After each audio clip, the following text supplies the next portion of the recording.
صحیح بخاری کتاب ایمان کا بیان باب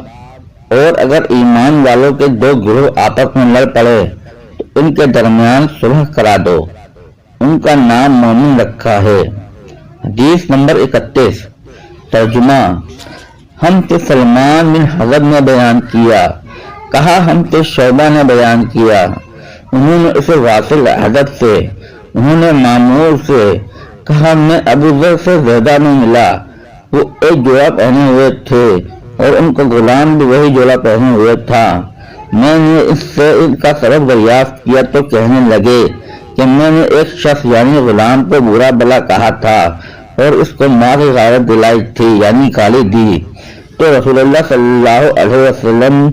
نے یہ معلوم کر کے مجھ سے فرمایا، اے ابو ذر، تو نے اسے ماں کے نام سے غیرت دلائی، بے شک تجھ میں ابھی بھی کچھ زمانہ جاہلیت کا اثر باقی ہے،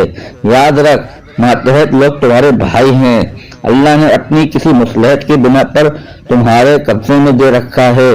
تو جس کے ماتحت کا کوئی بھائی ہو تو اس کو بھی وہی کھلائے جو آپ کھاتا ہے اور وہی کپڑا اسے پہنائے جو آپ پہنتا ہے، ان کو اتنے کام کی تکلیف نہ دو کہ ان کے لیے مشکل ہو جائے، اور اگر کوئی مشکل کام اور اگر کوئی سخت کام ڈالو تو خود بھی ان کی مدد کرو۔